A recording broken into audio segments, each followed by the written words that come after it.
कि जो हमारा अमाउंट यहाँ से कट होता है उसमें से भी हमें एग्जैक्ट अमाउंट नहीं रिफंड, उसमें से 60% काट देते हैं। 60% जो है तो वो हमारी पेंशन के लिए वहां पे रखा जाएगा। 60% में से उसमें से बाद में हमें पेंशन दी जाएगी। मतलब कि अगर आप मान लीजिए कि 10 लाख रुपया किसी का वहां पे जमा हो जाता है, 4 लाख आप लेने के हकदार हैं और उसके बाद 6 लाख आपका वहां पे रहेगा और उसमें से आपको पेंशन दी जाएगी। सत्य कहेंगे, सत्य लिखेंगे, सत्य चलेंगे। अटैचमेंट ट्रांसफर पॉलिसी, आरटी की ट्रांसफर पॉलिसी और भी कई सारे विषयों को लेकर आज ऑल जे&के टीचर्स फोरम की तरफ से एक प्रेस वार्ता की गई है। पिछले दिनों भी कुछ टीचर जो थे, सरकारी टीचर जो थे, वो ट्रांसफर पॉलिसी को लेकर प्रदर्शन कर रहे थे और मांग कर रहे थे कि इसमें भी कुछ धांधलियां हो रही हैं, सही से ट्रांसपेरेंसी के साथ काम हो नहीं रहा है। लेकिन अब दोबारा से ट्रांसफर पॉलिसी को लेकर मांग उठ रही है और इसके अलावा अटैचमेंटों को लेकर कई सारे सरकारी टीचर ये कहते हैं कि कई जो टीचर हैं वो लाख डेढ़ लाख रुपया सैलरी सरकार से ले रहे हैं, लेकिन काम क्लर्क का कर रहे हैं। अटैचमेंट इन लोगों ने करवा रखी हैं, तो ये डी अटैच कैसे होंगे और कौन करेगा? कोई शायद आवाज उठाने वाला नहीं है, या अगर कोई बोलेगा तो फिर उसको दबाने का कार्य भी ये लोग करते हैं। तो ऐसे में ये डी अटैच हो नहीं रहे हैं और आराम से अपने जीवन यापन जी रहे हैं और शायद कुछ पावरफुल लोगों का इनके पीछे हाथ होगा, इसलिए ये ऐसा कर पा रहे हैं। लेकिन किन किन विषयों को लेकर आज ये प्रेस वार्ता कर रहे थे, इनसे बात करेंगे। मैं आपका नाम जान सकता हूँ? संजय शर्मा। अच्छा, मैं आपका नाम जान सकता हूँ? नितिन कल्याण। अच्छा नितिन जी, मैं जानना चाह रहा हूँ कि किन किन विषयों को लेकर आज आपने प्रेस वार्ता की और विषय क्या था? देखिए सर, सबसे पहले तो मैं शुक्रिया अदा करूंगा आपका कि आपने अपना कीमती वक्त हमें दिया। तो मैं शुरुआत करना चाहूंगा कि कल हमारा एक डेपुटेशन जो है national movement for old pension scheme के कुछ हमारे जो लीडर्स और साथ में जो है तो JKTF के कुछ हमारी जो है तो मेंबरान, हमारी मुलाकात LG adviser to LG Bhatnagar RR Bhatnagar ji से होती है और एडमिनिस्ट्रेटिव सेक्रेटरी जो हैं हमारे नए आए हुए डॉक्टर पीयूष सिंगला जी से होती है। तो वहाँ पे हमने डिटेल एक हमारी डिस्कशन हुई उनके साथ, कुछ हमने सुजेशंस दी उनको, कुछ चेंजेस लाने की जो रिक्वेस्ट की हमने, तो उन्होंने बहुत ही अच्छे तरीके से उस चीज को ब्रीफली सुना और हमें आश्वासन दिया गया कि ये चीजें हम ओल्ड पेंशन का बीइंग चीफ एडवाइजर में मैंने ये मुद्दा रखा कि हमारी जल्द से जल्द जो है हमारी जो न्यू पेंशन स्कीम 2010 को यहाँ पे जम्मू कश्मीर यूनियन टेरिटरी में implement, then it was state, तो जब ये इम्प्लीमेंट की गई थी तो इसको जो है हमें ओल्ड पेंशन दोबारा से हमारी रिस्टोर की जाए, क्योंकि इसमें जो है तो कुछ खामियां ऐसी हैं कि न्यू पेंशन स्कीम में जो है बहुत सारी चीजें जो हैं, बेनिफिट्स जो हैं वो कट कर दिए गए हैं। हमारा अगर हम 10% हमारा जो है यहाँ से कट किया जाता है, सैलरी से हम देते हैं, तो वहां से 14% प्लस जो है वो दिया जाता है हमें।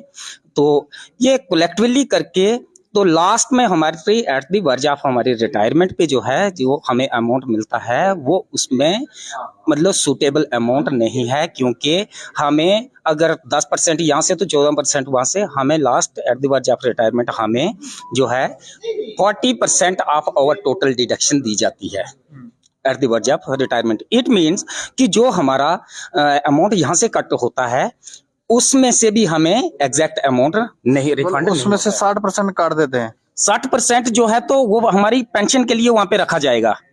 60% में से उसमें से बाद में हमें पेंशन दी जाएगी।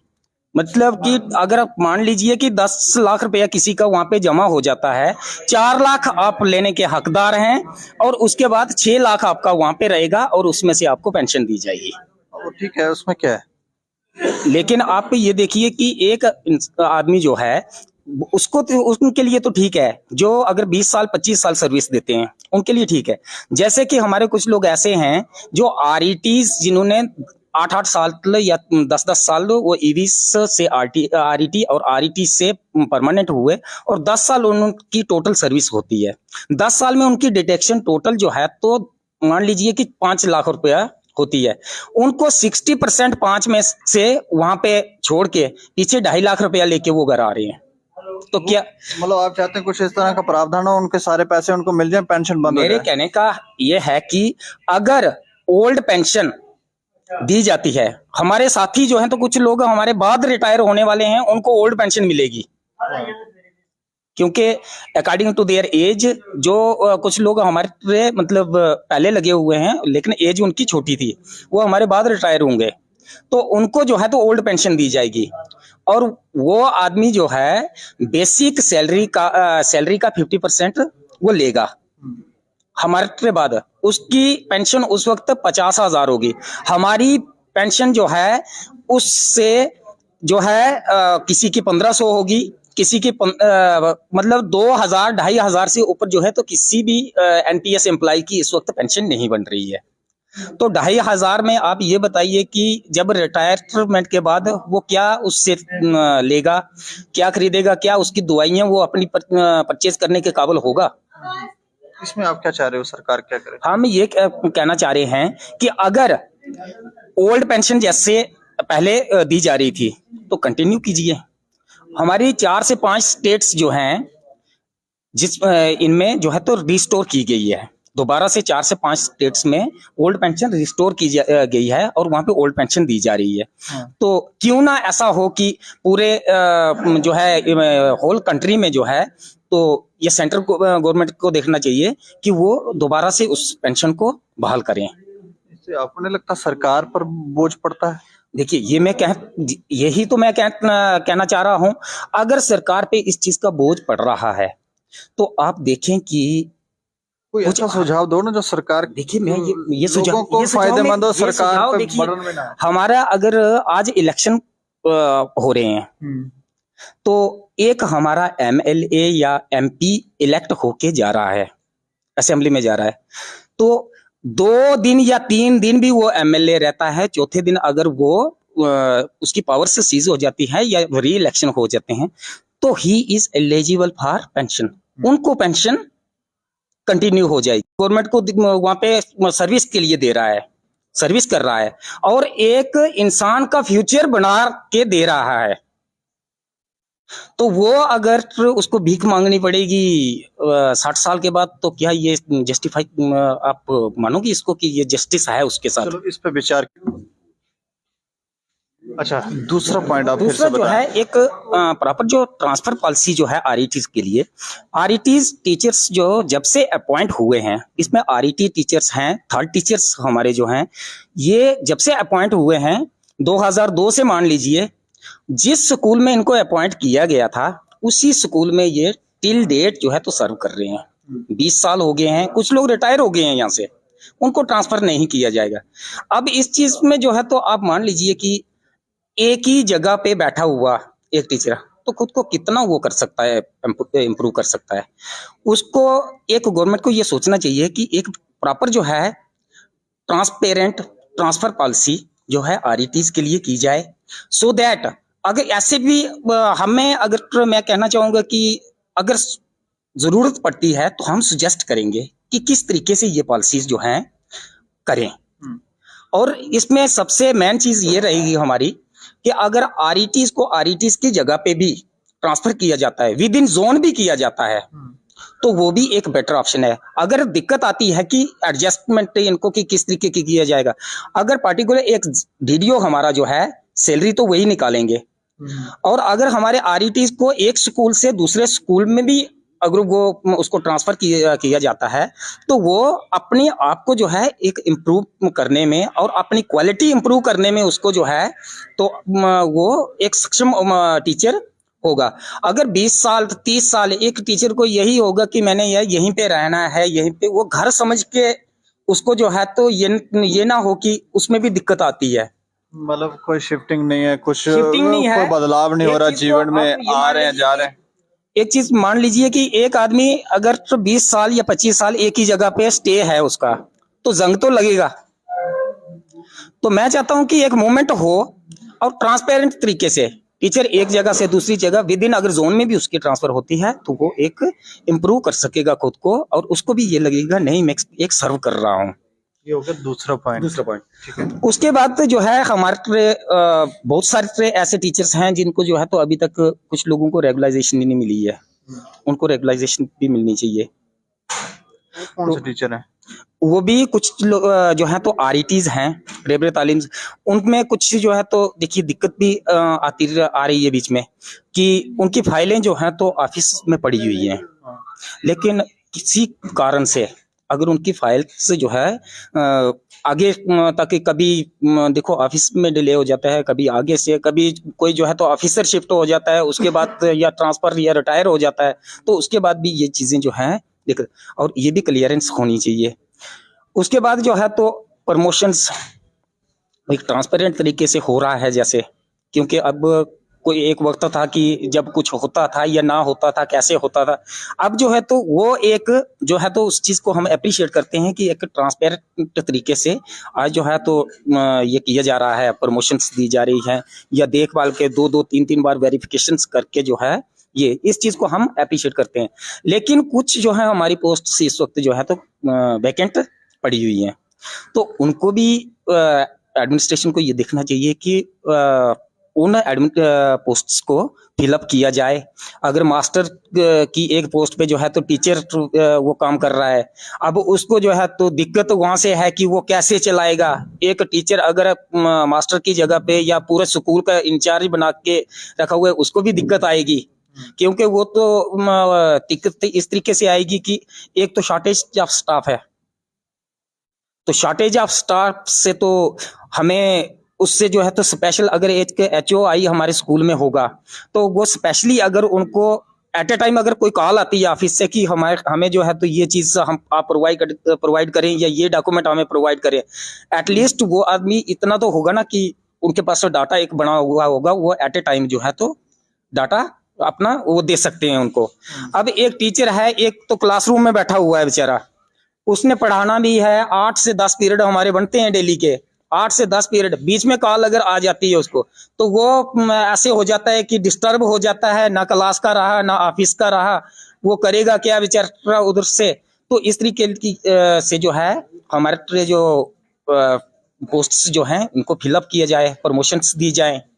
इसमें वो नहीं है कि बड़ी बात नहीं है कि अगर वैकेंट पड़ी रहेंगी पोस्ट्स तो वो भी तो दिक्कत हमारे लिए है, क्योंकि फेस किसी भी तरीके से जो है तो एक टीचर को ही फेस करना है। ठीक है। क्योंकि उसके ऊपर तो ये भी रखा हुआ है कि एट प्रेजेंट जो है तो आप देखेंगे कि मिड डे मील हमारे स्कूलों में जो है उसका भी जो है तो घिरा फिरा के तो टीचर ही उसका भी इंचार्ज है। दूसरा वो बाहर से जो है तो सामान भी तो उसी ने लाना है, सब कुछ उसी ने करना है। टीचर को मैं चाहता हूं कि एक फ्री इन्वायरमेंट दिया जाए, टीचर रहने दिया जाए, टीचर रहने दिया जाए।